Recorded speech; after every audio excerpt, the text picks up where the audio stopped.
Hello, everyone. I am Tacit, and welcome. Welcome to the Gems of War Tower of Doom. So today, of course, we're actually going to be doing some more Tower of Doom. I think this is the last day we're actually going to need to do some. Normally, I don't do post 26 dooming. However, of course, they have extended the rewards, and my guild's not done yet, so we'll throw down today's battles. One other thing that's pretty noteworthy, which we do actually already have, is the, oh, there's an achievement for that too. Upgraded 3 troops to shiny level 1. Well, that's convenient. Good thing I didn't do this earlier. I kind of forgot that was even one of the 2 new achievements. That's funny. But, yeah, there we go. We have the shiny tokens for the golem. And yeah, that is now our 3rd one that is shiny level 3. This is pretty noteworthy. This troop's actually pretty good. And he has a 12 mana cost now. Ignore that. He has a, he does have 12. It just glitched there. But if we use him on an actual team, he has a 12 mana cost. It's currently glitched on that screen, so it shows it incorrectly. But he does indeed have a 12 mana cost now, if we go and use him in a fight. And we will be when we go do Underspire, so we'll get to see it then. Anyways, aside from that, yeah, we'll be finishing out Tower of Doom. Or pretty much finishing out. The guild will get the rest, but we'll do our battles. I think we can do some Legends Reborn fights, so we'll make sure to go do our next section for that. We did quite a bit of it last night as well, but still have 2 sections to go. One that we can do today, the other one becomes available, I think, tomorrow or Saturday to be able to finish it out. And, of course, Underspiring. We are currently in the 4th section on the 4th day, so making some pretty good progress. As long as we keep going about 1 section per day at this point, we should be good to go. And, of course, get our torches. We've been spending 150 every single day on the dot, so we know exactly how much we have gemmed into it. So we'll be able to know our exact number. At this point, we have spent 600 gems on the Tower of Doom, Underspire. And based on current rates, that means we are probably going to spend about 900-ish, give or take maybe 1,100 if we get really unlucky. But we should be able to finish it within 900 or less. Probably a little bit less because, of course, we do have the Sunday as well. So, yeah, hopefully we'll find out where we are by then. But we should be able to do it in like 800 to 900, it looks like. Well, we'll see what the final number is when we get there. First, let's start with Tower of Doom, as it's still Tower of Doom week, and probably the last Tower of Doom we get to throw down. So let's go check with the guild, see where the rooms are. They've scouted pretty far already. 26. Feels weird doing the excess. I am actually going to skip the power here. We really don't need any more power at this point, so we'll just go for the extra Doom kills. So we just need a 4 and then head straight to the boss. And yeah, we'll be skipping quite a few of those side rooms, like the powers and such. We just don't really need it. The guild as wide already has so much power that will barely matter. Are we doing any Volky opening today? We might. Might as well. I don't see why not. Now that I think about it, have we even opened a single Volky since this weekend? Also, why is your attack so low? Actually, that's not too low, but why are you not getting devoured? Come on. 82. Don't make me have to go seasons just to make sure you get a guarantee first devour. Alright, let's get another one. You're still not full mana. Now you are. And as match, I'm not going to risk doing it the other way around because you know he's not going to extra turn. Though somehow he actually managed to at the end there, but it didn't really matter since we already won. And that should be the only room we need. There is a power, but the reason why I skip powers this late, look how much we currently have and the amount of powers we would need. We would need at minimum 12 powers to get any additional benefit. So at this point, we are skipping the power, but we will go and contribute a couple more dooms. 62 is basically the bare minimum here. And yeah, we'll do a little bit more, help out the guild. We're kind of dead center right now. Alright, let's go and get some more doom kills. We still have a fireball to go use as well, which we'll go use for sure today. As these are probably the last battles we need to get in order to get the final points. You know, not us making it go all the way over, but by the time we log in tomorrow night, the guild will likely have it done by then. Alright, let's go for our second devour. Let's go for the insta-kill and the only thing left that we can. And let's hope we can find a skull immediately. Come on, skull. What's our best bet here? I'm just going to take that and hope to cascade it over there. We did not get it. We still did not get it. Let's clear the board and hope for something. We still did not get it. We're in a weird situation right now. Obviously, that doesn't kill. I'm doing it for the board clear. Still did not get it. We kind of got it. We got a poke in there. Another poke. Nice. Okay. We just throw down for damage now. Throw down the 69. And then that should be dead. There we go. Bit of a weird fight, but it did die in the end. And we get a haste scroll from it. Oh yeah, I forgot. They dropped like random weird ones after that.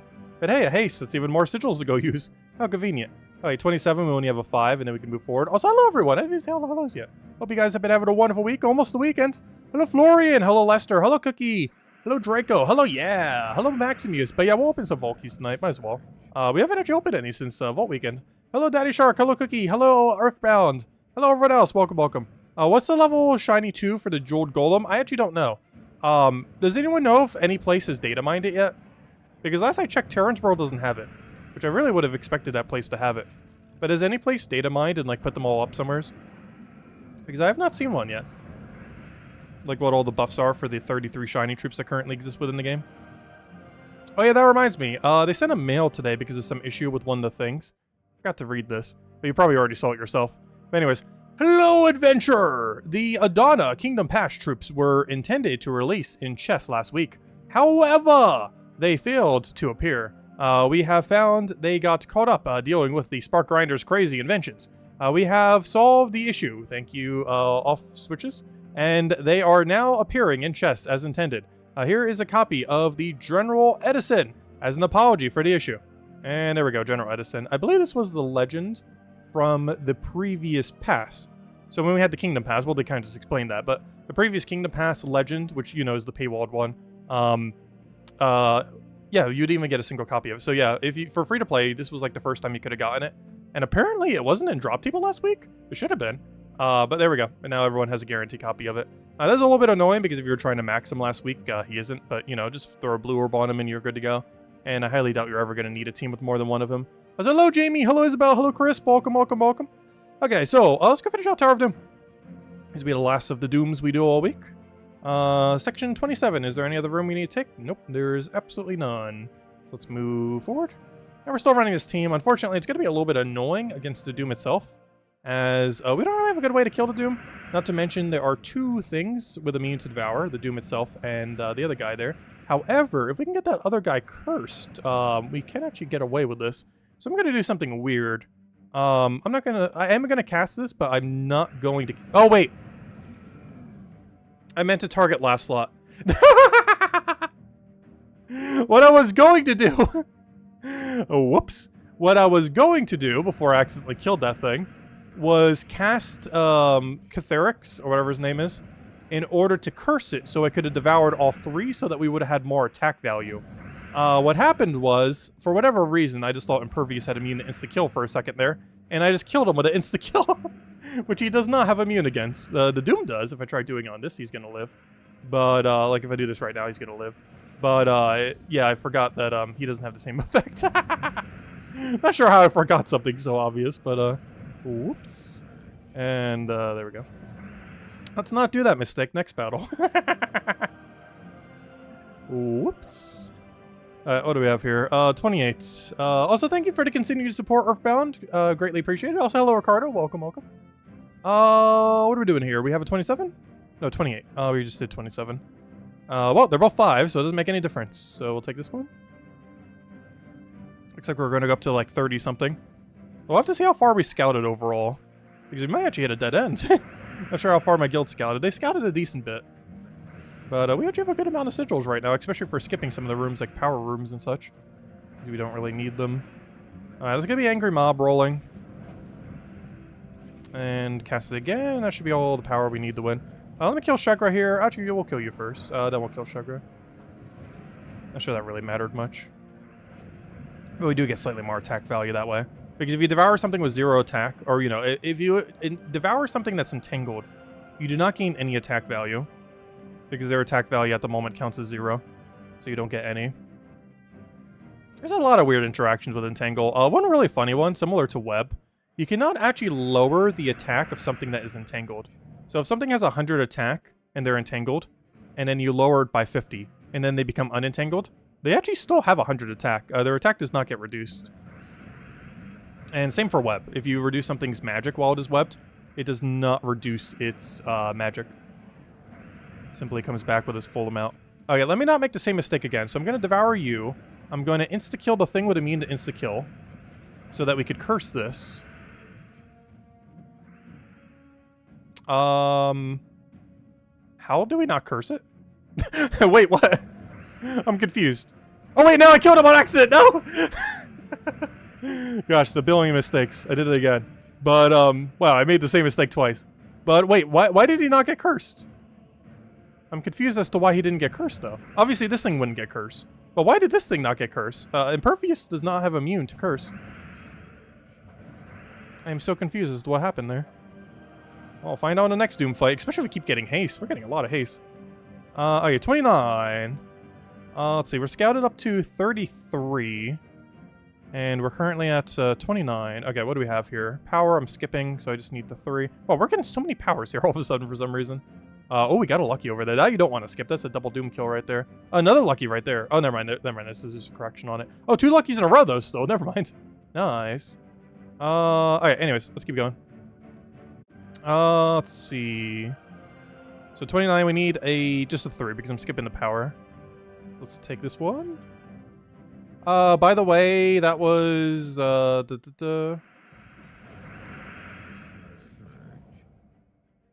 Oh, thank you for that, Earthbound. Greatly appreciated.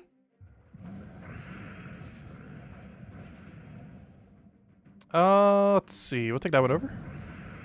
Grab all Devour. You should switch out Cathar for Vashtagan. I used to run Vashtagan in this team.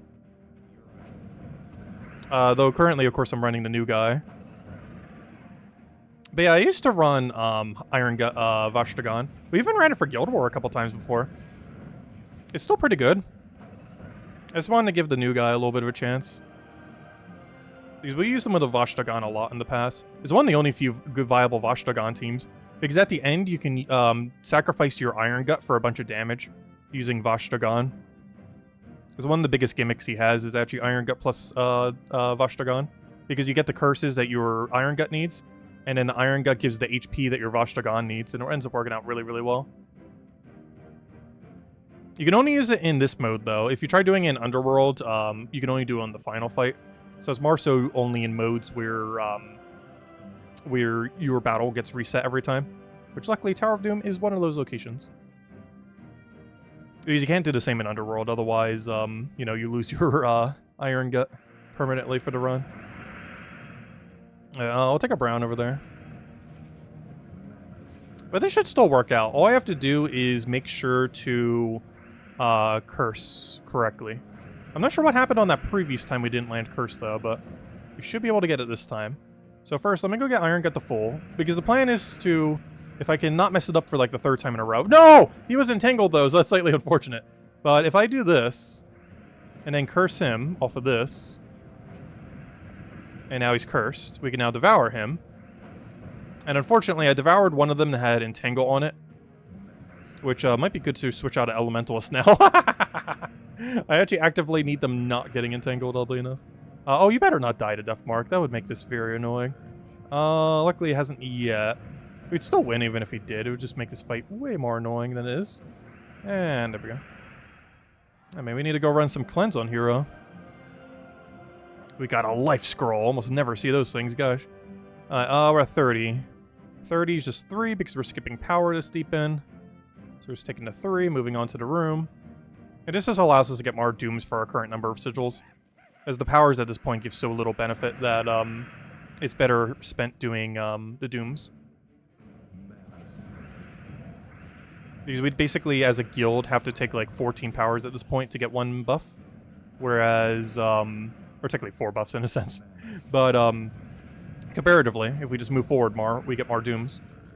Which at the moment is definitely more worthwhile. I'll kill that one out. Get our last little bit of Devour there. And a Skull or Devour will kill it. And it was Devour because a Skull actually was enough damage, so we'll go for that, and there we go. Well, it's because we kept devouring things that had 0 attack. Which, honestly, I should go get rid of this Elementalist now. We really don't need it. How about, like, Frost Mage or something? Still kind of want Freeze or something similar. I don't know. What else would really help us? Is there anything that would even remotely help us hero-wise? Extra purple we don't need. Extra blue is not going to do that much. Yeah, I think we might just go Frost Mage. Because I still want Freeze, I just don't want the Entangle. Just so we can get the full value from our Devours.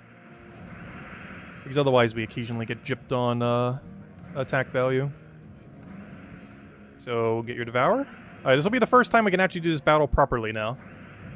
Let's see if I can find a way to mess it up this time. So we do that, then we do that. He then gets cursed after we do this. And now we devour him. Now we skull. And there we go. We did the combo. Look at that. Look at how much damage that does. If only we would have done that ages ago. Because it makes things so much easier when he gets max attack like that. Alright, what do we have next? Floor 31. We got a fireball. I could always fireball the fireball. How far are we going? I guess we're still going a little bit deeper. We can go to 33's completion, so I'm actually going to finish out this floor. And then start just flailing with the fireballs. So we want a 5 and a 2, it looks like. So we'll take these two, and these will be the last? No, maybe not the last, but almost the last room battles we need to take. One funny thing that might actually happen here. We might actually run out of scouting range. I'm going to get all the dooms, and then, yeah, we're not going to have any more scouted.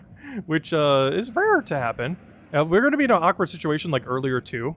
Where there won't be any much further scouted. Like, we won't be able to see any further. But I also won't have enough sigils to scout any further. Because it would need at least 5. So we're going to be in another weird situation where we have reached the end of the road. We're in a weird situation where we still have sigils, but not enough sigils. We're just kind of stuck there. Alright, battle number 2. Because we should be getting at least one more Valor, even if not 2. Probably next fight. Actually, it would have to be next fight, otherwise we're running out tonight. Let's see. And once we run out, this should be us done with Tower of Doom. Because by the time we log in tomorrow night, the guild will definitely be done by then. Alright, we'll take that over. Let it do whatever. Just don't mana drain my useful one. Get that. Get another Devour. Get, you know what, we'll test our luck there. Alright, we actually got it. We'll take our full destroy, and that is match. Dumb question, but what does Curse do? Curse disables all immunities. Except for that one indestructible one. I always keep forgetting its name. It is called indestructible. But ignoring the Doom, and a few others that are like this, ignoring the effect of invulnerable, everything that doesn't have an invulnerable, it basically makes it so it has no traits. Or sorry, not no traits, but no immunities. So, for example, Behemoth has Impervious. Normally, this would be immune to all status effects, Devour, Lycanthropy, Mana Burn, and all that. However, one thing that Impervious doesn't include is Curse. So when the Behemoth is cursed, it disables all of its immunities. So all of these immunities right here, underneath Impervious, they do not work. The only thing in the entire game that is immune to it is anything that has Invulnerable, of which there are only 8, if I'm not mistaken. They are the 6 Dooms, Enraged Carandera, and Leonis Tower. Which basically means it's only Leonis Tower and Enraged Carandera, because the player-owned versions of the Dooms are so absurdly weak. Who knows, maybe we'll get a 6-color Doom at some point. That'd be kind of cool. Like, imagine if this was an actual troop. This would actually kind of be usable. But, unfortunately, there isn't any usable Dooms. But, yeah, aside from those 8 troops with the invulnerable trait, as far as player-owned ones, everything else, when cursed, will just lose all their immunities for the duration of the curse. It also has a secondary effect. It makes it less likely that the per-turn cleanse rate will not occur. So, for example, the normal cleanse rate per turn to just naturally get rid of an effect is 5%, 10%, or sorry, is 10%, 20%, 30%, so on and so forth. It increases by 10% per turn that it does not happen. However, when they are cursed, it actually goes down to 5% per turn. So it goes 5%, 10%, 15%, 20%. It makes it more likely that things... How did we just lose that? Oh no, we could actually lose this fight. Oh no, we're actually going to lose. How did he kill Iron God that early? Wasn't paying attention. Oh, luckily we have Angry Mob, so we should be able to just Angry Mob until we win. There are multiple reasons why we have Angry Mob. One of them is we can't lose now. So this battle's going to be so slow. Hello, Lucian. Welcome, welcome. But yeah, Curse is okay. Normally, Curse is really good with stun, because Curse gets rid of all immunities, and then you can just stun them all away. Okay, I just need to keep creating Angry Mobs until we win. That is the entire strategy at this point. The power of Angry Mob. Not the quickest win, but it is one of the safest troops in the entire game, gosh. You know what, I should have done a hero class as a mean to Death Mark just for an absolute backup plan. Because what if we double Death Marks both of our 2 guys? It's very unlikely, but you know, it could happen. 2 10% simultaneously. Not unheard of. Oh, also, if he keeps getting too many skulls... Oh no, don't die, don't die, don't die. No, he didn't summon! No! Oh, good, good, good. He didn't go for the kill. At least not yet. Come on. Get in there. What a weird fight. No, he didn't summon again! Wait, what? Oh no. Hmm.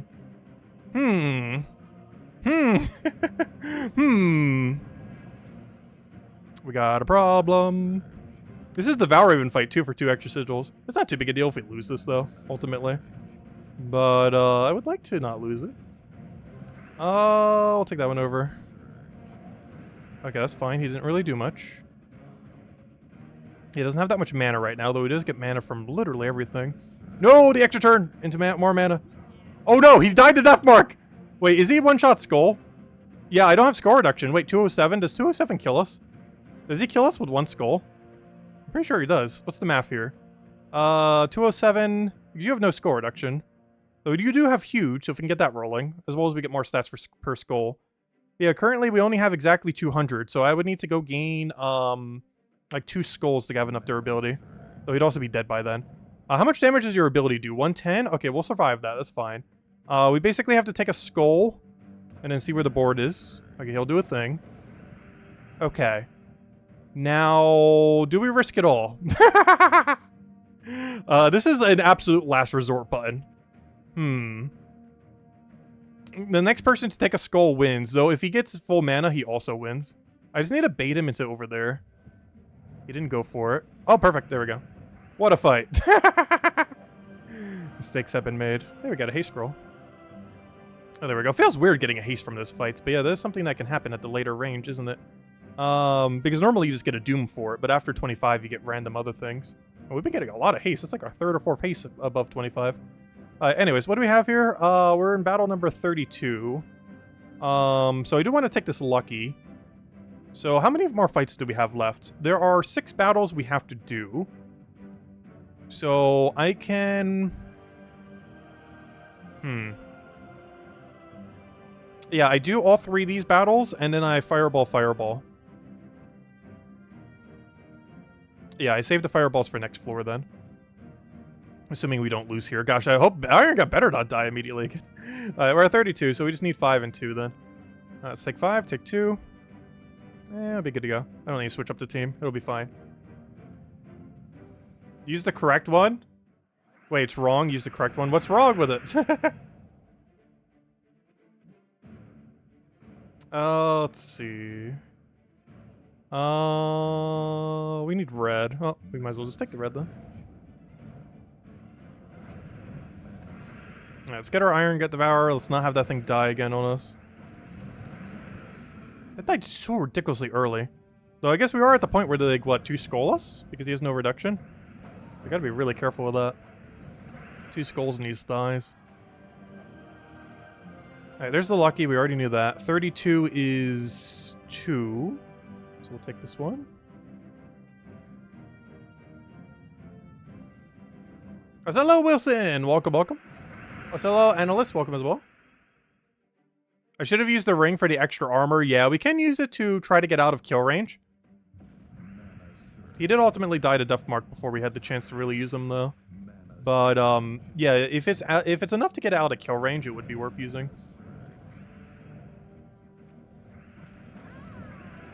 But only in that point. Because if we're just gaining some armor and it doesn't bring us out of 1 skull range, we'd have to cast it twice, and at that point, it probably wouldn't be as worth casting. But if 1 cast can get us from 1 skull shot to 2 skull shot, it'll be worth it.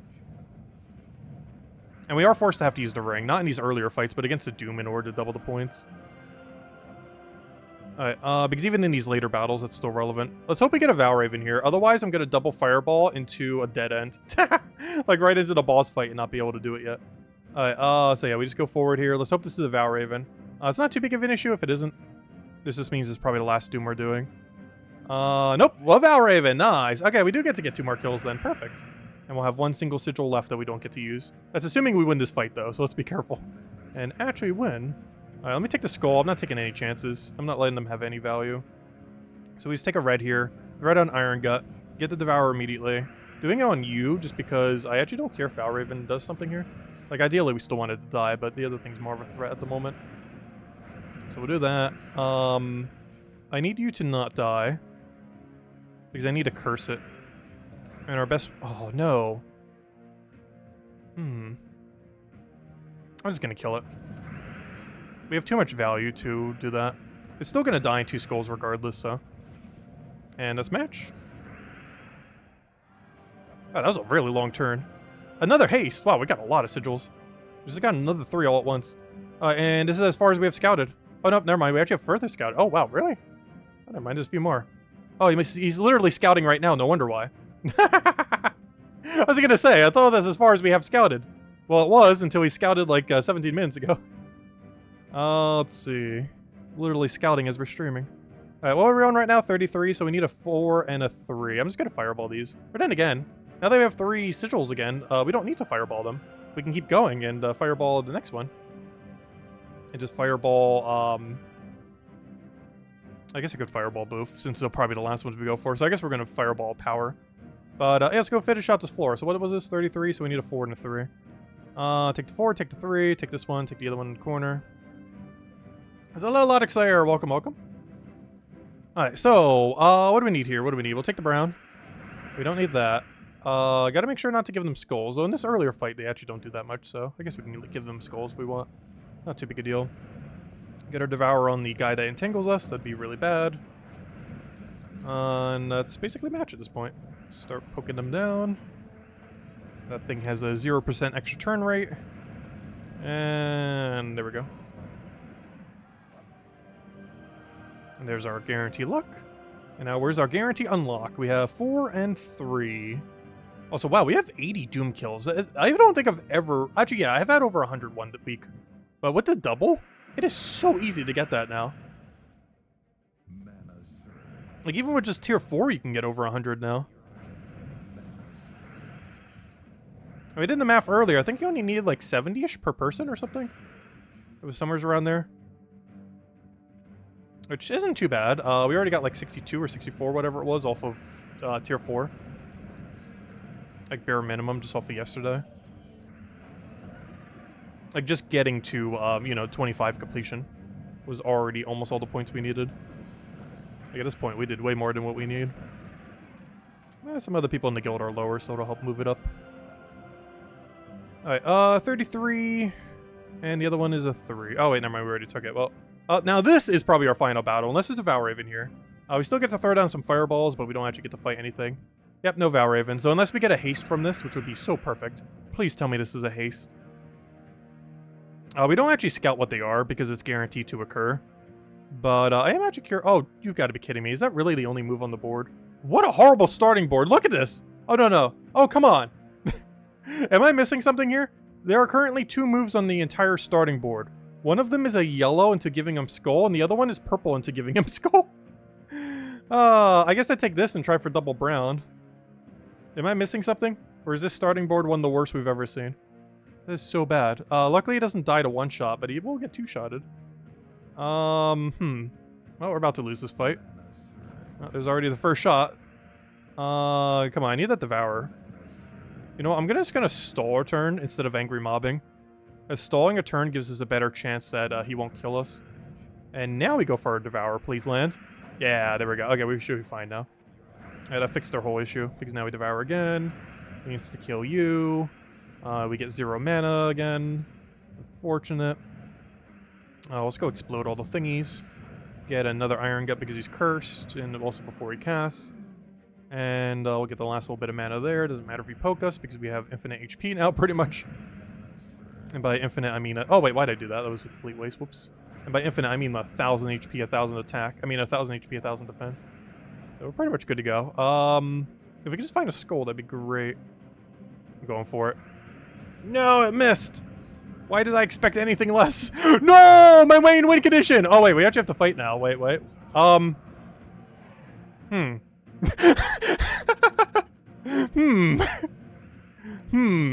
That's not ideal. I should have ran Orpheus medals.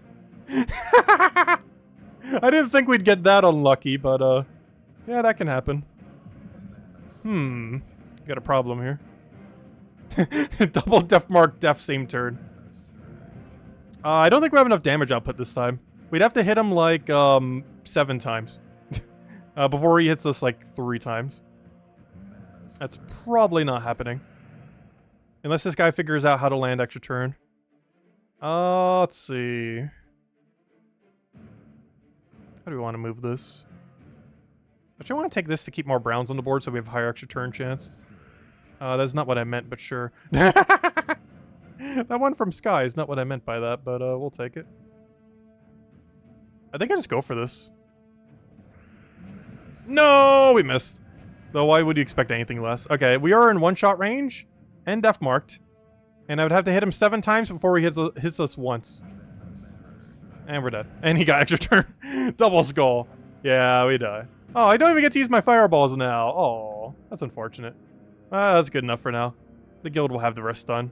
We did our part. We did exactly 80. I wonder if Gadget did the same thing as us. Because he's exactly at 80 as well, which is kind of funny. Though, of course, he took all the powers that were on the other rooms, though. Whereas we skipped those few. Plus, he might have done some scouting, actually. Actually, yeah, he literally is right now. Oh, wait, why is his Doom so much lower? I guess he forgot to use Ring initially. Or skip some Luckies, which you definitely shouldn't skip the Luckies. I assume he just didn't use the Ring initially.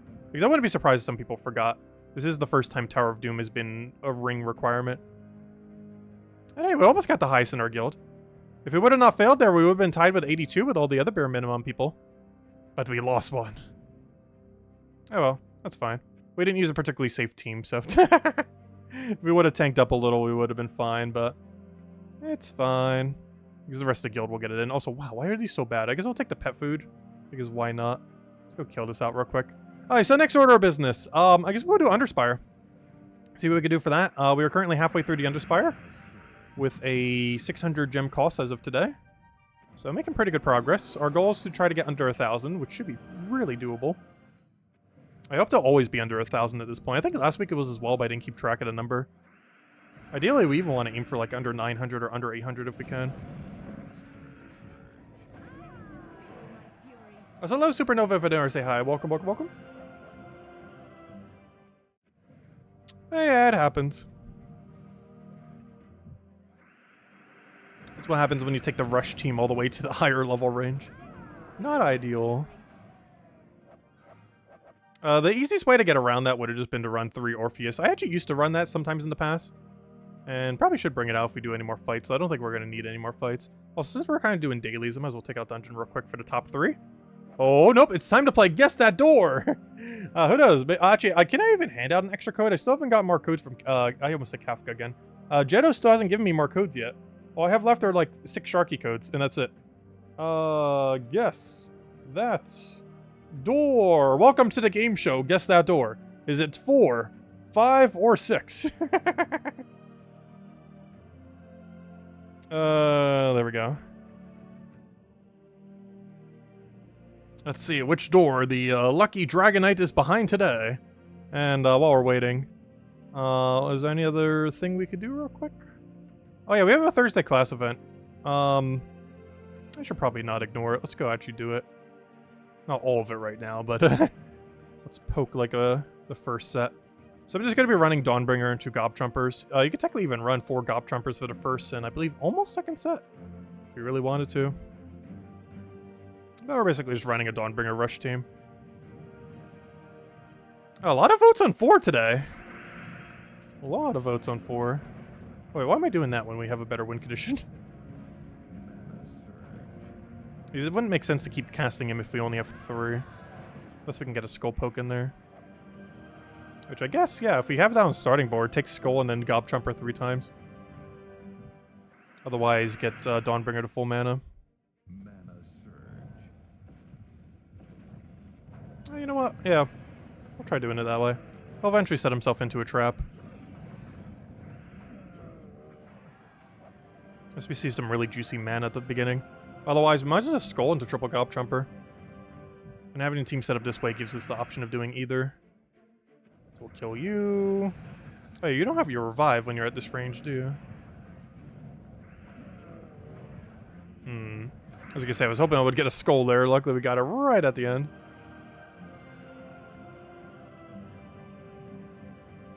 Has 69% for number 4.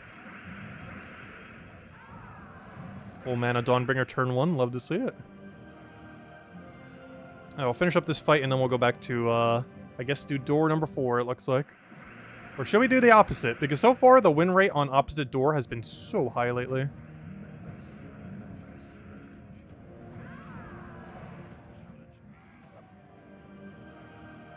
Alright, so, what door is it? Which one do we think it is? You know what? We'll go for 4.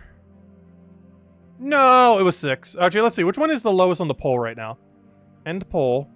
It's 5. Because 5 has 6% of the vote right now. So there's 100% it is 5. It's 6. Ah. One of the times it was neither. Oh gosh, why did I click that?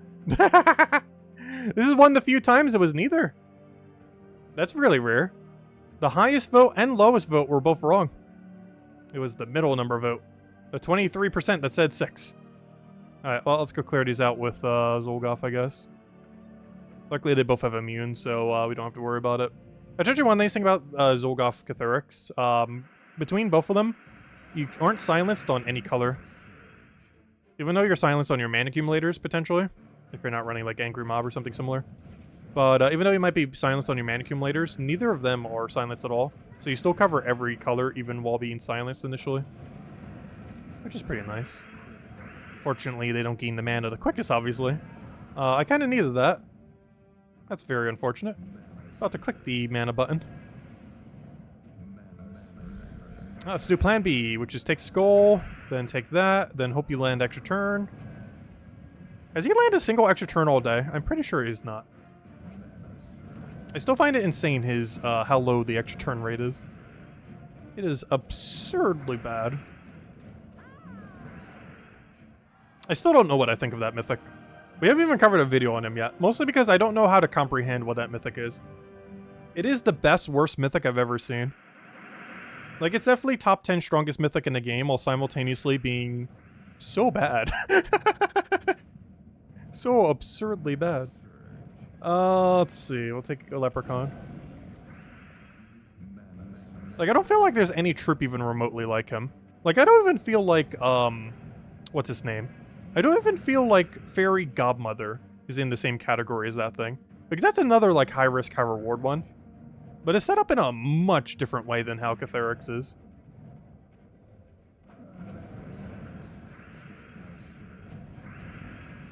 Will we be doing all midday streams this weekend? I'm not sure yet. Yeah, we haven't actually any this week. Which are pretty much since we got back. Mostly because I haven't really started up a different game yet. I'm not sure if I want to get into anything quite yet. Because next month is definitely going to be Pokemon. Because that comes out, I forget the date. They just announced it a couple days ago. So next month will be a bit more Pokemon-based for the midday streams. So if we were to start something, I would definitely want to have it finished before then. Let's go kill that one out. I don't know, has any good new games came out recently? Or we can continue one of the series we kind of been doing. Like finish out Mega Man. Because I think we're up to the 5th game at this point. I forgot how long the 5th one is. I'll need to go double check that. Actually, I might as well check it right now. We're already here. Let's see. Let me check something. Also, what, is the battle still winning? Okay, there we go. It sounded like battle was still battling. But, let's see. I want to check something real quick. Mega Man Battle Network 5 length. Mega Man Battle Network 5 length. It's about 30 hours or so. Interesting. Yeah, maybe we'll start it up this weekend. Might as well. We should have some time. Yeah, we'll start Mega Man Battle Network 5 this weekend. You may notice that time is about 10 hours longer than the previous one. The main reason being is one thing I do recall from 5 is they changed one of the mechanics that's used a lot during the storyline, where basically you have a turn-based mode rather than like the half turn-based, half like real-time kind of thing that it normally runs off of. While most combat in the game does run off of that, there's a lot of instances in the actual storyline where you just go into a pure turn-based game mode, which is quite a bit different than what they've done in any previous Mega Man. And I think that's the main reason why it takes so much longer.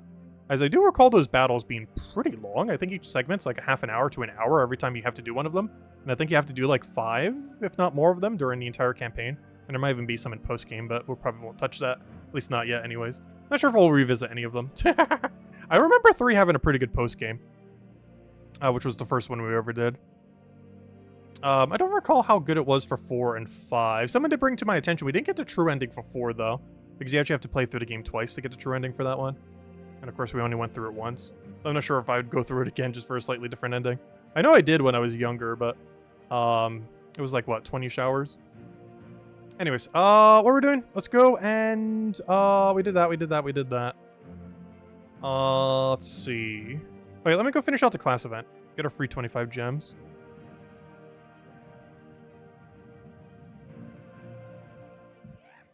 Yeah, the liberation missions take forever. Yeah, that's what they were called. Liberation missions. Because those were like, whenever I keep saying like the turn-based thingy that they added, they're called liberation missions. But I remember them being pretty fun, but gosh, they made the storyline so long. Like, it felt like it padded out the game so much longer than it needed to be.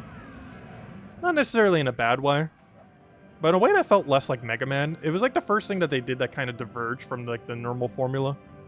And I'm not sure what they did in 6, but I assume they mostly scrapped what they did in 5. Because while it kind of worked, it reminds me of Darkest Dungeon 2, what they did. Like, what it does, like, what it did worked, but it just took so long to do. And that's basically what Darkest Dungeon 2 did as well. Where, like, you know, the game was fun, but gosh, did it just make the game so much longer, the changes that they made to it. Though even Darkest Dungeon 2 suffers from that way more, though. It's not as bad for Battle Network 5, but it's pretty bad compared to, like, what a battle normally takes. Because a normal Mega Man battle takes around 10 seconds to, like, 2 minutes. Like, you know, almost like a Gems of War fight in a sense. Whereas the turn-based thingy, the Liberation missions or whatever they were called, I believe they take, like, a half an hour to an hour each. Which is, you know, there's a little time disparity there. Just a slight.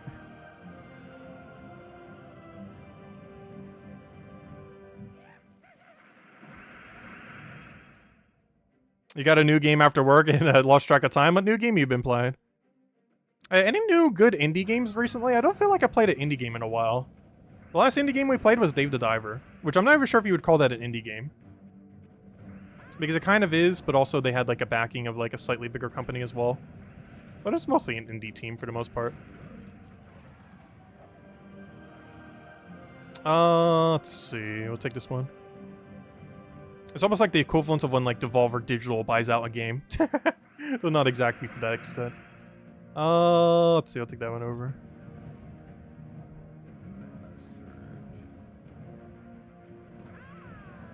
And it's what the chompers are for. Chomp. Chomp. Chomp. Oh, Stray! Isn't that one cat game? Oh, yeah, I never did watch, Genki's playthrough in case I ever did play it. I think I did see, like, a small amount of it. But I didn't watch the whole thing in case I ever did play the game. I don't think I ever will, though. It looked cute. I just feel like it would have, like, no replayability. And while I do generally play some games like that, I don't think I would ever pick up Stray. That does seem like a pretty cool game. Didn't that come out earlier this year, or was that earlier last year? I don't remember at this point. I'm losing all track of time.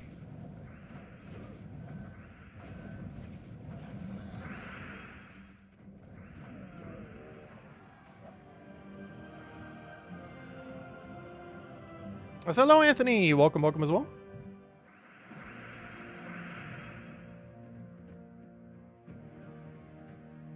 Oh yeah, I got double death marked in Tower of Doom. It was kind of unfortunate. It was avoidable if we ran Orpheuses, I just didn't bother.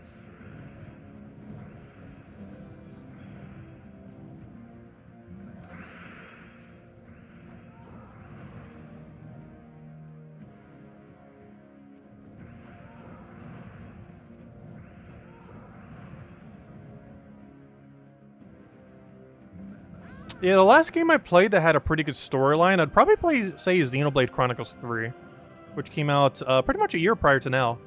We never did play any of the DLC for it. Just never got around to it. Also, that's another game I've never gotten around to. Octopath Traveler 1 and 2. I own 1, I didn't bother doing 2. I think 2 came out earlier this year. At the time, I was just kind of caught up with things and didn't really bother. But yeah, they actually did a sequel, and I haven't played either yet.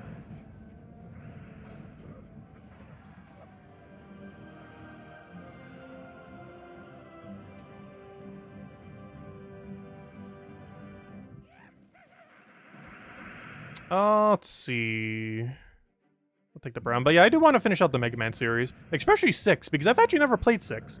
3, 4, and 5 being the next one that we're doing, I have played through before. But I have actually never played 6 ever, if I'm not mistaken. I'm pretty sure I've never. I'll find out within like the first couple hours of gameplay. But I'm pretty sure I've never played 6 before. So that would be the first one that we'd be going into completely blind.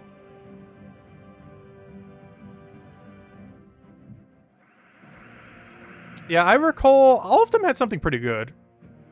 Like 3 had, last I recall, one of the better end games. 4 was honestly probably one of the more mediocre ones, the one we just did. 5, the liberation missions was kind of their main thing, and honestly I do recall them being fun. They just were way too long. And I have no clue what 6 did. Though assumably something good, as it was the very last one they ever added, or ever did. I am curious if they ever will do a reboot of that series. Because that's what I know Mega Man as, is the Battle Network games.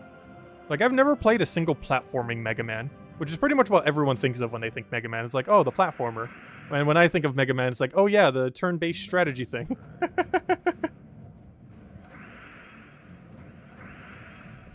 I also played the card game when I was a kid. I actually had a bunch of those cards. It wasn't as good as Yu-Gi-Oh! Or Pokemon, though. Honestly, I would probably say Yu-Gi-Oh! Of any of like the childhood card games was probably the best. It did have one of the more complicated rule sets, though. But then again, Pokemon was somewhat complicated, too. But complicated in like a different way. Like, I feel like Yu-Gi-Oh! Was complicated, but in a way that was like easy enough to understand. Like, the depth of cards, especially these days, gosh, I don't even want to look at them. They have, like, a dictionary as the card effect.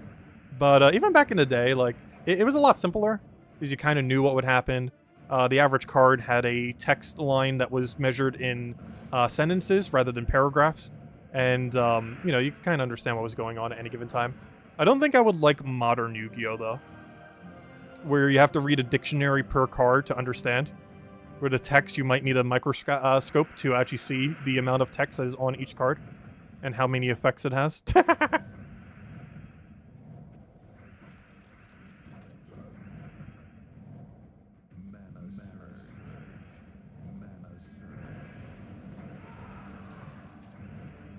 Yeah, I never have played Mega Man 1 and 2. We did actually skip over them. I'm not sure if I'll revisit them or not. Like, I actually skipped right over 1 and 2, because I thought they might just be a little bit too dated. But who knows, we might visit them at some point. No time soon, though. We're going to do 5 and 6 first.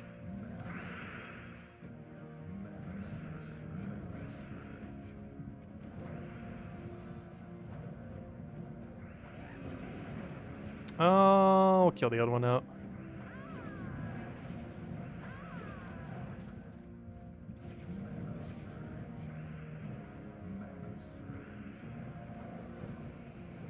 Oh, you know what childhood game I definitely need to go play on the channel? And I think I might have my old save data too, which would be insane. If I can get all that working. Because I still never bothered getting all my GameCube and N64 and everything working. But I did, when I last went to go see family the other month, I did find what I believe is my GameCube memory card with all my save data. And one of the more interesting ones on it is Sonic Adventure 2. I would still say to this day that Sonic Adventure 2 is still one of my favorite games of all time.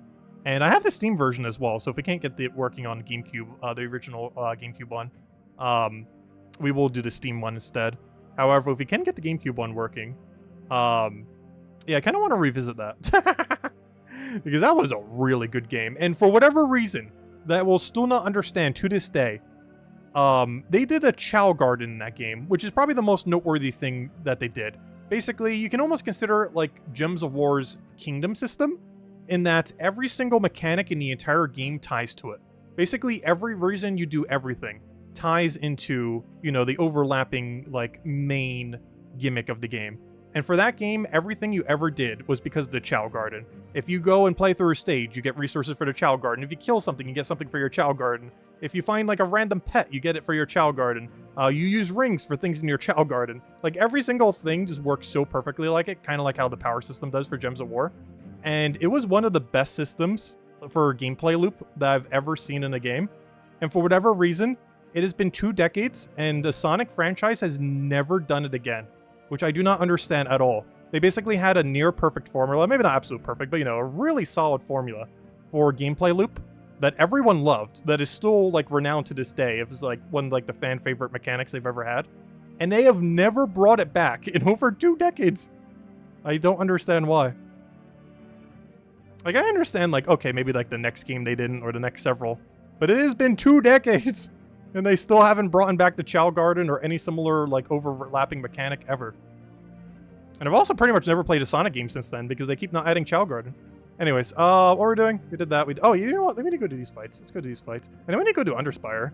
Also, let's go hand out a code while we're going and clearing through these real quick. What team am I even using for this at this point? Let's just hope this has enough damage, and if it doesn't, we'll figure out something else.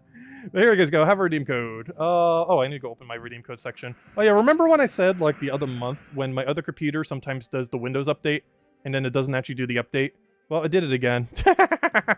It restarted, like, 3 times. And every single time it was like, oh, do you want to update? Sure, yes, I do want to update. And then it does it again. Do you want to update? Yes, go update already. Did I not just tell you to do it? And I think it is finally updated now, but I'm not sure why, but the older computer keeps having that issue. Where you have to tell it like 2 or 3 times to do the Windows update before it actually does the Windows update. I'm not sure why. Oh, why'd I do that? The whole point of this team is to use Terror Card to buff so we actually have enough damage. Whoops. Mistakes have been made. Let's clear through this. And then we'll finish on Underspire for once, it looks like. Which is weird, because normally we start with Underspire, but today we're actually finishing on Underspire. Which I still have to say is still one of my favorite modes in Gems of War. It has grown on me so much. Like, I didn't even hate it initially. And it has still grown on me even more. Like, I already liked it, and now I actually really, really like it. The main thing I was kind of off about it initially was it seemed like it would require too many gems. But now that we have, like, a general understanding of the strategy, it's not that many gems. Like, for some people, yes, it will be. Like, it's, like, slightly under 1,000. But, you know, for how many gems we have stacked right now, slightly under 1,000 is honestly not that much. Especially with how good tribute is these days and everything.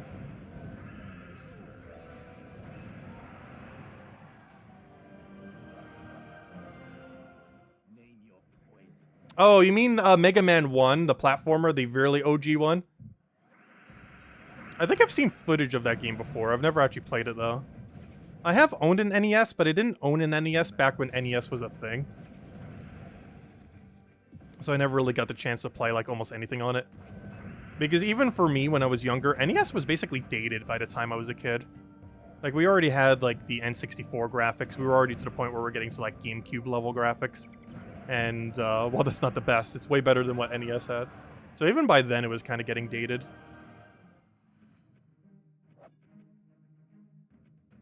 Because I remember when I was, like, 9, 8, 10, somewhere around there, like, seeing an NES game, and it looked like it was from, like, ancient history. Because even compared to, like, the lower graphics of, like, GameCube or something, or even N64, it just seemed, like, so dated comparatively. So I never really did much on them.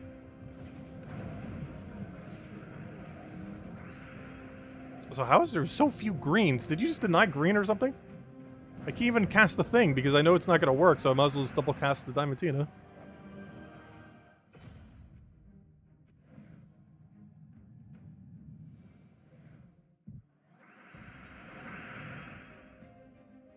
It was there for the Tamagotchi fad at the time. I don't know, but it did everything correct. You know what else Sonic Adventure 2 did as well? Which I guess kind of ties into the whole Tamagotchi thing. They actually had a Game Boy Advance version of it, and you could link it up to your GameCube. Meaning it was not the absolute first game to ever do it, but among one of like the first several dozen, or a couple dozen, to basically have a mobile version that you could play, and then, you know, basically hook up to the console and still have your progress for it. It wasn't the first one that ever did it, but it was, you know, among one of the first like couple dozen that ever was like that. Where, you know, you basically had like a mobile version in a sense, where you played it on the Game Boy Advance, you would get progress in that, and then use all that resources for your actual Chow Garden. And then you had 2 Chow Gardens, one on the Game Boy Advance and then another one on your GameCube. Yeah, it was fun. I have a lot of fond memories of it. I've grinded so much. Not as much as like some game like RuneScape at the time, when I was a kid. But I definitely grinded that Chow Garden like crazy. Honestly, I almost played the Game Boy Advance version even more, too. Because I was moving a lot at the time. I think I switched, like, 3 houses around that time. And, you know, it was just kind of always on the handheld. So, it was very convenient.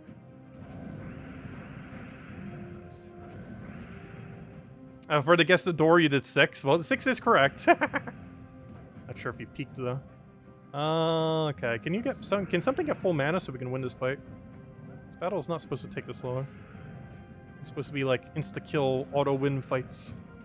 Come on, get your mana.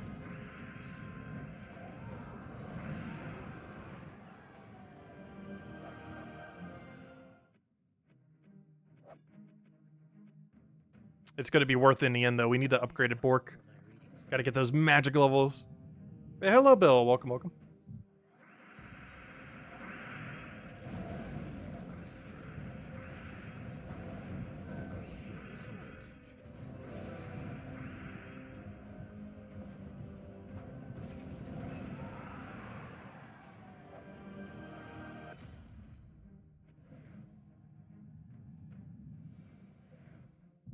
But yeah, the GameCube actually had a surprisingly high amount of really good games. It's really weird, because if I'm not mistaken, the GameCube is actually Nintendo's second worst selling console ever. Only behind the Wii U, which sold so bad I didn't even bother getting it either. Like, the Wii U was such a flop. It is insane. It has failed on so many levels. It is, like, incomprehensible. But, yeah, it was actually their second worst ever selling console was the GameCube, which I find surprising. Because some of the best series started on the GameCube, and some of the best games of their series were on the GameCube. Like, Animal Crossing pretty much started there, at least for everywhere that wasn't Japan. It started the Luigi's Mansion series, which isn't the best of series, but, you know, it kind of gave Luigi's identity separate from Mario, which helped establish him a little bit more as a character. What else did it start? Didn't it start the Galaxy series? Where's that on the Wii? It had Animal Crossing. It had the best game for Sonic ever. Even though Sonic didn't start on it, it was pretty much their best game they ever made. What other series? The last F-Zero game was on it. That franchise that Nintendo has forgotten about after like 2 decades now. The only time you ever remember that even exists is when a Super Smash Bros. New game comes out, because, hey, Captain Falcon is actually slightly meta. And that's the only time you ever even realize he exists. Otherwise, the last F-Zero game was on the GameCube. It has been like 2 decades. What other ones? I haven't played it, but I've heard the best Fire Emblem game ever made was on the GameCube. If you ever want to ribbon hunt for all Pokemon ribbons in the entirety of existence, it actually starts on the GameCube, because you have to play the third-party Pokemon games. The Shadow ones, the Gale of Darkness, and I forget what the other one was called. I think it's Pokemon Coliseum for the GameCube, and Gale of Darkness. I think they have the same ribbons in them, but they both had ribbons that basically start the whole ribbon chain if you want to get a Pokemon with every ribbon in existence without hacking. And I actually have most of the hardware for that now. It would still be so annoying to do. But I almost have all the hardware to do so, to enough of a degree I almost feel like getting all the hardware for it.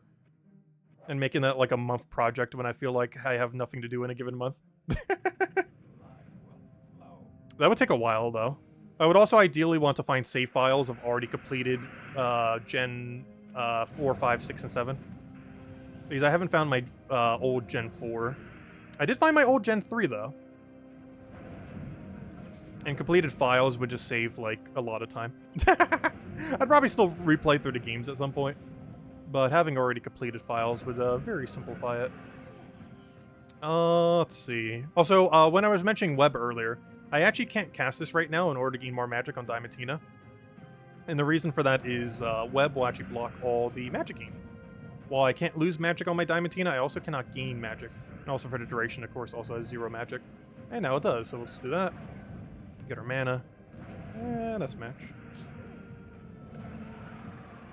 Oh yeah, Pikmin started on GameCube as well. Actually, didn't Pikmin 4 just come out like a couple weeks ago? I didn't bother playing it.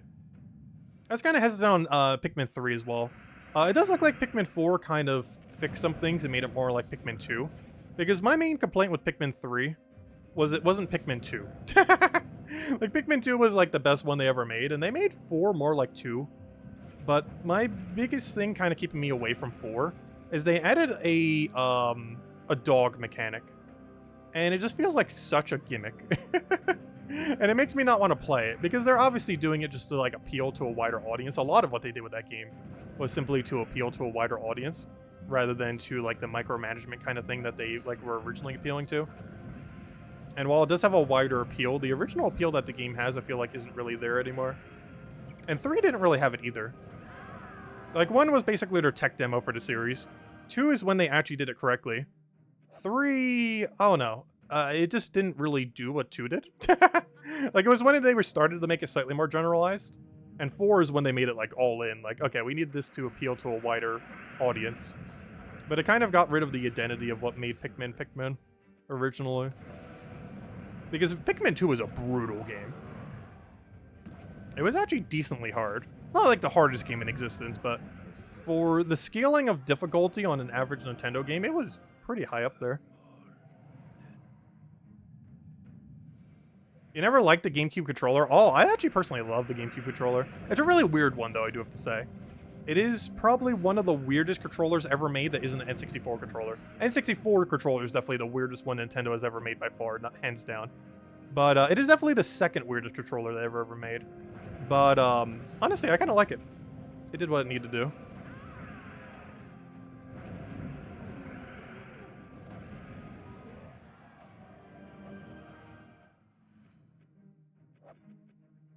But I'm not sure what they were thinking with the N64 controller. I still, to this day, do not understand how to properly use one.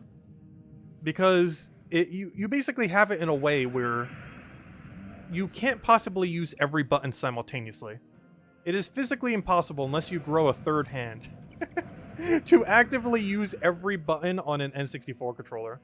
It's set up in a way where you basically can either like grip the side buttons and grip like the middle stick, which is generally what you do because you need the stick way more than anything else. Or you like grip the buttons onto the right and then have like the camera to the left. Like, it's really weird because it used like 4 separate buttons for camera control instead of having like a stick, because at the time I don't think controllers really had sticks for it. But it put it in such a weird way where you basically had to do stick and camera control, or stick plus buttons, which is generally what you did because those are the more useful ones in most situations. And it just made it so absurdly awkward to use. It was so weird. Not sure what on earth they were thinking.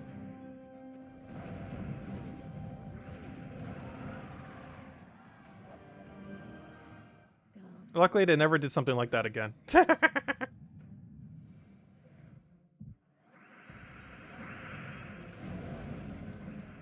I am curious what would happen if Nintendo ever did, like, a Switch 2, though. Like, will it be the new Wii U in that it just flops like crazy? Though one thing they 100% have to do, otherwise it will kill Nintendo as a brand, it has to have backwards compatibility with the Switch. Like, I don't even think that's within question. It'd be like brand suicide if they don't have backwards compatibility. I'm pretty sure the Switch has almost outsold the Wii at this point. Like, there's no way they don't do full backwards compatibility. Like, some newer games probably won't work on the Switch. But every Switch game in your library better work on the new console without having to buy them again.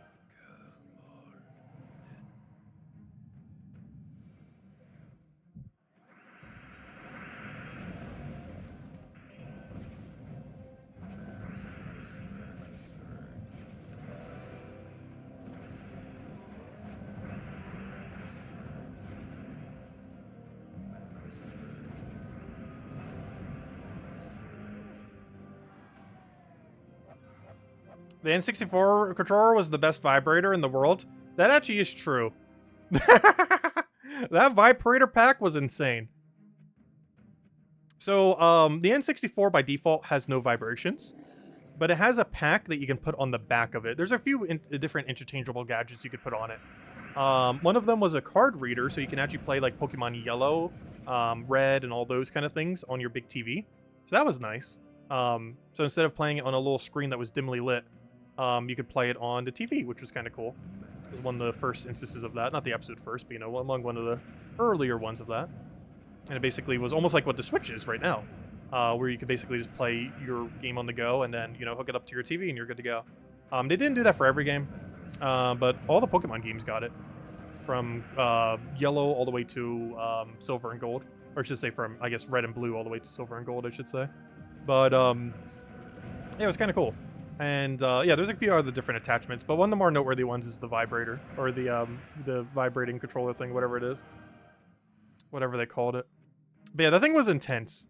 Like, you got hit in a game, and your hands are getting hit in real life with how much that thing is vibrating. Like, you put it on the ground, and it sounds like there's an earthquake occurring. Okay, we got that. Okay, I think we've done all the things except for Underspire. Let's go do Underspire. Alright, so we are currently on the path of, do we go right or do we go left? Door's more likely to be right, so we're going right.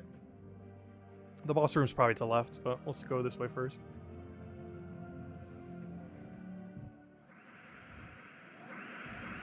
Let's see, we'll take that one down. Oh, also, here's a 12 mana cost golem. Oh, wait, what? 12 mana cost golem? Hello? Is it visual glitch double time? Wait. Yeah, he's 12. Gosh, how much of a visual glitch is occurring with shinies right now? You better fix that. It's not ideal. But yeah, he does have a 12 mana cost. It just doesn't show it that well. But he does indeed have a 12 mana cost.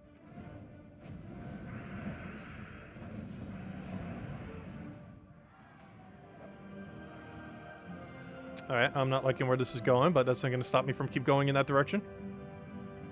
Yeah, the Rumble Pack, that was it.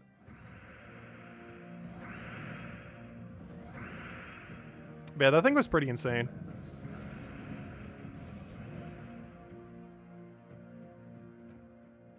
We'll take a red over.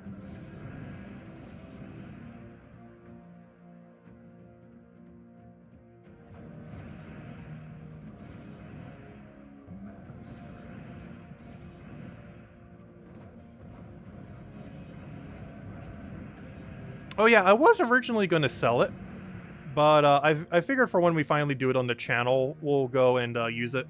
Because we already have it, we might as well.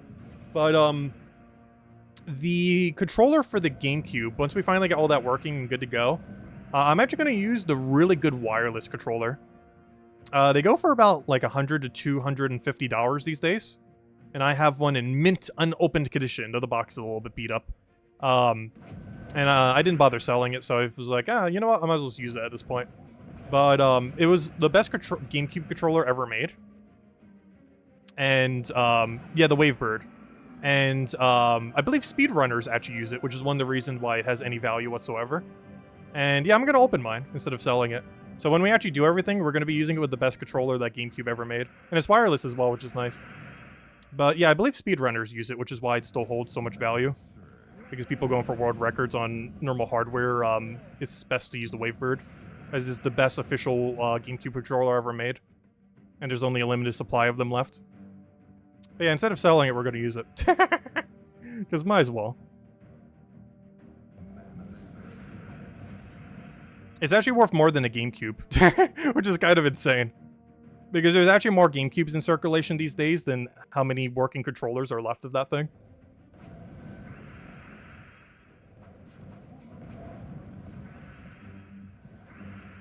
Let's see, we'll throw that down.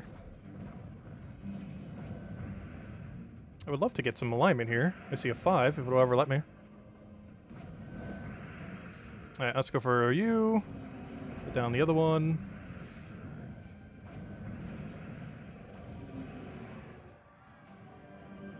The Xbox controller is the same design as the N64, they just neutered it. Is it? I haven't played any Xbox games, so I don't really know. 1, 2, 3, 4, 5. Oh no, this is definitely not door. Actually, you know what? It could be. Yeah. Yeah, it could. I'm not confident that this is door. Did I upgrade the Magic Kingdom yet? No. Because I've still been trying to figure out if I want to or not. Because you know how long it's going to be until we could do another magic upgrade? But yeah, I'm still holding. Even though we could be having +2 magic at any point right now. But I've still been holding it.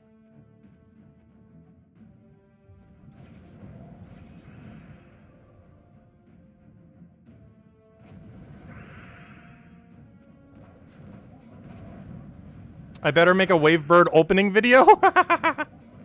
We could. Yeah, might as well. I'm not sure how many of them even exist these days. Like, there's probably under 10,000 working ones even left.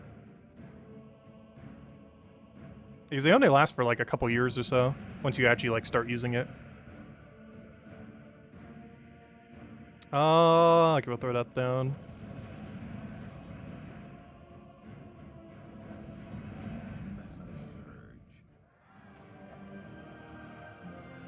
Okay, well, that's not good. 1, 2, 3, 4, 5, 6. Okay, what on earth is that path going to? So that's all dead rooms. The Doom could still be there, though.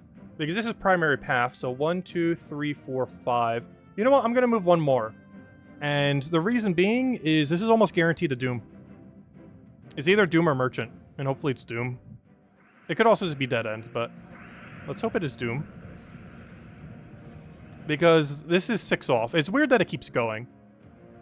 And I think that is because this is actually the Doom. Oh, right, I'm wrong mode. The, you know, the Gem Dragon. The actual room boss room thing. Okay, we'll throw that down. Let's see. You take the purple, throw in a furnace.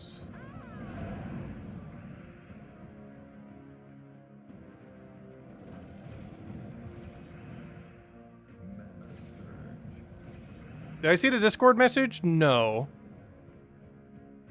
I need to go check it. Hello, Scumdog. Welcome, welcome. Let's see. Used to have the power glove and the Rob the Robot thing. Oh gosh, that was before my time. Oh no, it was the no. No, it was something, but it wasn't the right something. Oh, all those tiles wasted for nothing. Ooh, we're really down today. That's like 7 used for nothing. But we were right, something was there. It's not the right thing.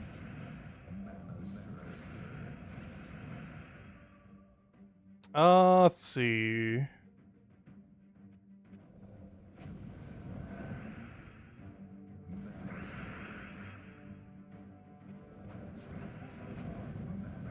I do feel like it's a little bit weird for kids now, though. Because, like, they're kind of growing up after, like, the main renaissance of gaming. At least, like, the initial burst of it.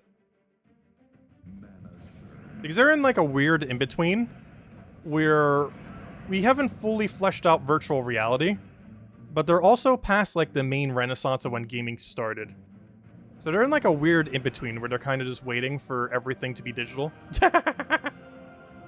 Which, you know, will be at some point. They're kind of, like, stuck in the middle where, it's not, like, fully developed, but, it's getting there. But they also didn't get to live through, like, the initial, like, start of gaming. Or at least console gaming. Obviously, gaming has pretty much always been around to some degree, but you know what I mean. Let's see. We'll throw that one down.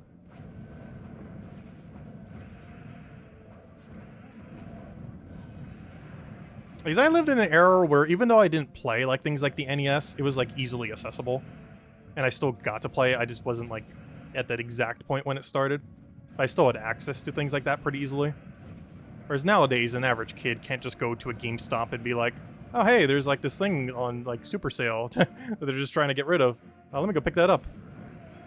Like you don't have access to just cycling games as much as you used to. Because secondhand games aren't really much of a thing anymore. Compared to like what they were like 2 decades back. Because back in my time, even though I didn't get to like live during like the super early days of gaming, it was still set up in a way where you could easily access that kind of content. Without ROM hacks or anything, you could get like the actual physical thing in person. For a price that isn't your entire bank account. Let's see. Throw down in furnace.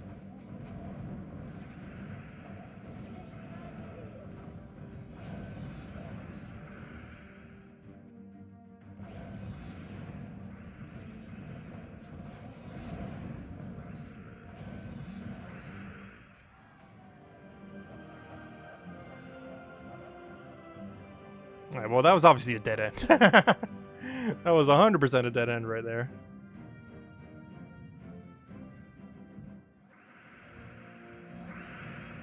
To be fair, the main renaissance for modern kids is like GTA 5, Fortnite, and Call of Duty. Oh gosh.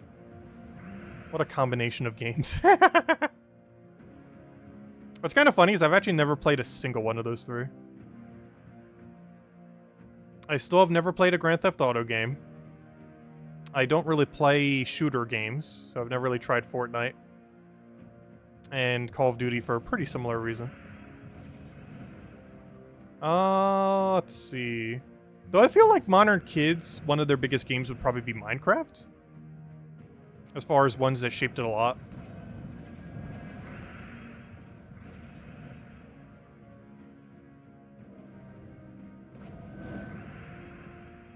And technically Roblox, which is basically Minecraft, but different. I'm not sure how to describe Roblox. I've also never played that. But it's basically just tried to do what Minecraft did and actually was successful. Not in the sense that you build a bunch of blocks, but in like the kind of creativity and exploration and building that it has. It kind of went down that route. Just in a way different way than what Minecraft did, but in a way that was actually successful. But yeah, I feel like an average kid's gaming these days, as far as like what shapes like their beginnings, it's Minecraft and Roblox. And probably Fortnite. Like those three. Like if you ask any kid under the age of like 18, or even 13 probably, like they've played one of those three. Like there's a near 100% chance they have played Roblox, Minecraft, and or Fortnite.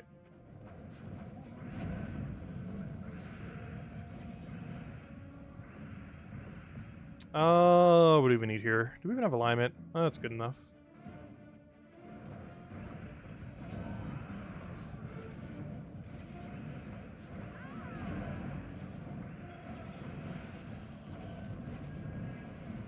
That's a lot of brown. How are you not dead? We can kill it with... Because of the boost ratio, this one damage is actually enough. Because we get 10 extra from the boost ratio, that's funny. Alright, so we know that's going that way. The reason I checked this, I want to see if this goes up. Alright, so we'll go this way.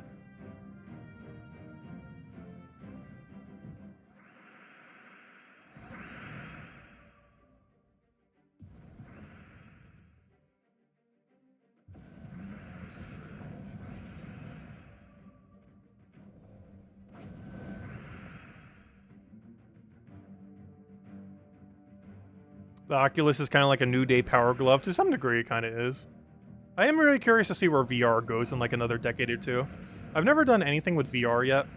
Probably because it would just give me like so much motion sickness, so the technology's been getting better for that to make it less so.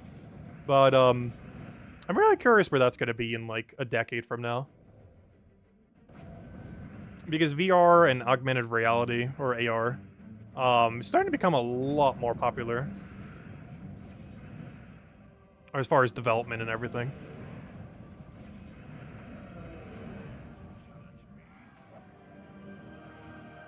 And pretty much every big tech company is kind of like working towards there. Facebook literally rebranded themselves as Meta. But you know, other companies have been working on it too. Apple has been. Nintendo very barely has been. Google has been to some degree. Wouldn't be surprised if Microsoft has something. Actually, don't they already have something? I don't remember. I don't keep up with anything they do. Well, they're probably doing something. I will take that over. They're too big of a company to not be doing anything with it.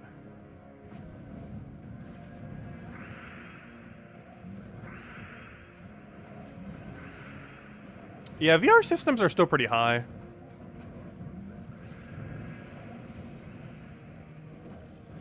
Didn't Meta announce like some kind of business one that was like almost 1,500 or something? Obviously, that isn't meant for, like, the standard consumer. I'm not really sure who it's even meant for. But, gosh, yeah, they're starting to get a little high. Obviously, that's, like, a top-end one, but still.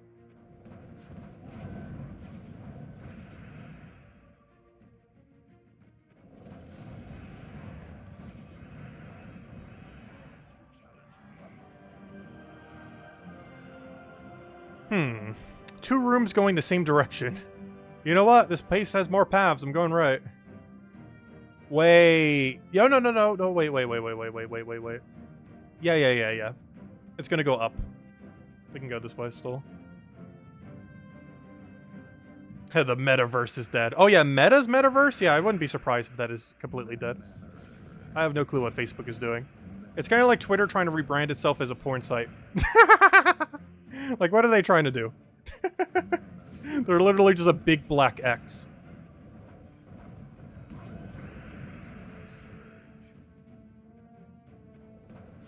Which can't be confused with anything else, possibly, ever. Actually, one thing that I actually do confuse it with, which is really funny, is the Jagex launcher, the one for RuneScape, is a black X, with, you know, like black box, white X. And though it's a much different stylized X. And now Twitter is also an X. And on my phone, they're right next to each other. So now I have an X app next to another X app. And it is so absurdly confusing. There's just 2 black X's right next to each other. One called X and the other one called, like Jagex Launcher or something. Whatever it was. They had a double X. But yeah, I have no clue what Twitter or Facebook is doing. Like, their rebrand, both of them makes no sense. Though in all fairness, Twitter's rebrand makes even less sense. Like, at least Facebook was trying to do something. Whereas in the case of Twitter, they just replaced everything with X. Which still baffles me what on earth is going on there.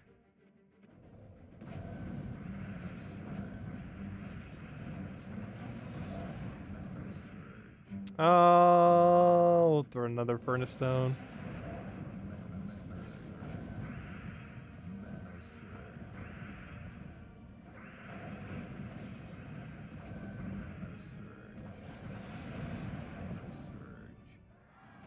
Oh, I remember dial-up. Actually, I used dial-up all the way until 2013. Wait, wow. That's a while. I have only had modern internet for 10 years. And most of that time has been this channel. Oh, wow. But yeah, I used dial-up for a while. I didn't have normal internet until 2014. Like 2013, 2014. Like summer of 2013. So like around this time, 10 years ago. So yeah, it's been 10 years.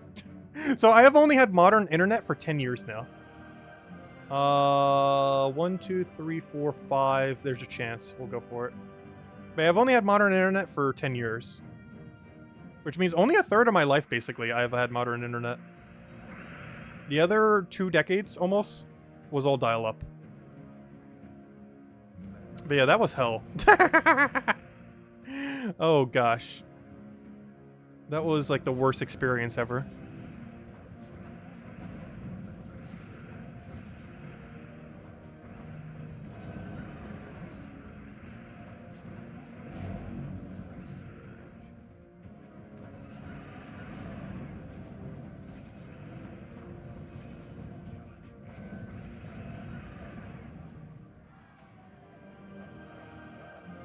My dad actually still... Hey, boss room.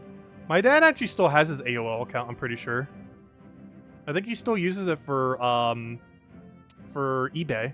Because he's been doing eBay since, like, 2000, or whenever pretty much eBay existed. He's pretty much been doing eBay. And, I'm pretty sure he still has the AOL account attached to his eBay.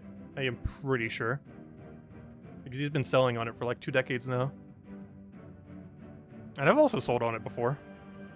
Just because he already has so much rep that was like, why start a new account when I could just have all his rep, and it would just make it easier for searches and everything. Because once you're like a referable dealer there, it's just easier to sell stuff. And to have to go through all that effort yourself is just too much compared to just using an account that already has it.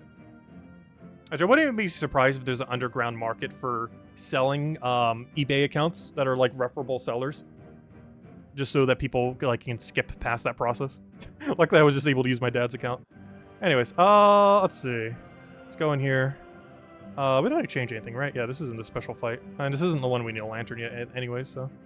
Let's go take it out.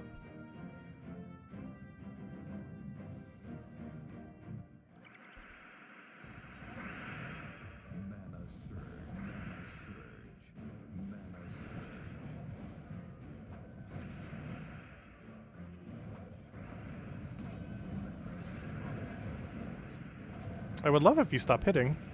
Okay, we'll take the browns over there. Getting the furnace down.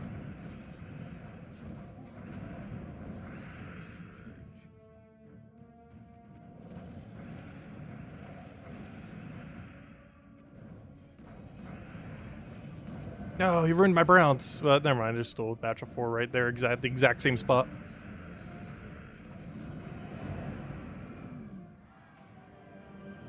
Am I gonna play Baldur's Gate 3? I've never played 1 or 2, or know what it is. Unfortunately.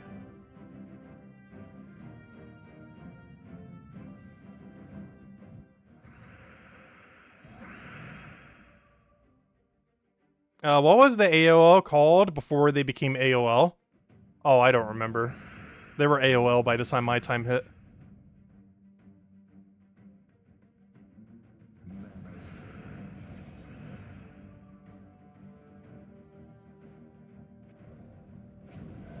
Quantum Link? Oh gosh.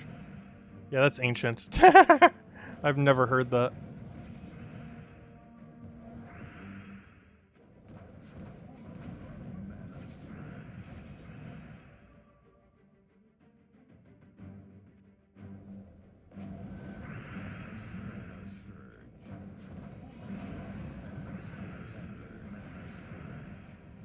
Oh, you know what? I'm actually going to cast this first, because if I do it the other way around, there's a chance Slime lives, even after both. Doing it this way, he guaranteed dies. Because they'll both hit him. And that's the last of our battles. Well, at least the battles we can currently use. Well, there is one good thing about scouting all the way over here. We have a lot of knowledge on this next area, as far as where it can't be. So, that's at least good. Nothing else. Oh, in all fairness, none of the paths would have went down anyways. Well, there we go. So, not the best pathing we've ever had, but, you know, we still have 2 perfect sections. 1 and 3 were actually perfect, so... If we still get 1 more perfect section, who knows? Maybe this next one can be. It's a pretty straight path at this point, so... we're already gonna get halfway there perfect, so... Hopefully we can just get the whole way, and it'll be the first week we get triple perfect. Because I want to see if we can keep getting better at those. We've gotten 2 weeks with 2 perfects, last week and this week. We have not gotten 3 or more, so... we'll try and see where we go tomorrow. As far as the Legends Reborn, when can we do that for the last fight? 1 day and 5 hours from now. So that's this Saturday? Yeah, because tomorrow's Friday. Yeah, so Saturday we'll be able to go do the final battle for Max Pork. So we'll definitely need to make sure to do that. Maybe even mess around with it some. That'll be fun. Aside from that, tomorrow I'll probably cover on the guide videos. I do want to cover on something, maybe the Mythic, something else. And aside from that, yeah, I guess we can see if we can try to fit in midday streams this weekend. Still not sure if we will be, but if we do, I guess we're going to be Mega Man then and keep making progress on that. As I do want to finish the whole series, definitely before the end of this year. And hopefully, who knows, maybe before the end of this month. Because we only have 2 games left. Both of them probably have like a 30-ish hour playtime or so. So 60 hours, I think we could fit that in within the next month, hopefully. Or the end of it all. And we'll go from there. But anyways, guys, I hope you all have a wonderful, wonderful week. Wonderful, almost soon-to-be weekend, soon TM. And yeah, we'll be back tomorrow night, same time as always, 8 p.m. Eastern Standard Time, 1 hour prior to now tomorrow. Hopefully we'll have the cat and dogs code soon. Otherwise, we're going to have to keep handing out sharks until we end up getting them. Let's see. Double checking through chat. Oh yeah, the most annoying thing about dial-up was that whenever anyone would call, it would just completely cut the internet. So sometimes you would have to like unplug the phone just to make sure it wouldn't disconnect. Like dial-up was weird in that it was so much more consistent than like Wi-Fi, in the sense that I feel like I never disconnected by normal means. The only disconnects that ever occurred was because someone was calling the house. Like the connection speed was so slow, but it was such a ridiculously stable, slow speed. Unlike Wi-Fi that I feel like just cuts out randomly out of nowhere. I guess the service provider doing maintenance or what. But it just completely cuts sometimes. Whereas I felt like dial-up never did that ever. It was a very slow, consistent speed. Very, very slow, but consistent at what it did. But anyways, guys, I'll catch you guys later. Goodbye, everyone. Thanks for watching.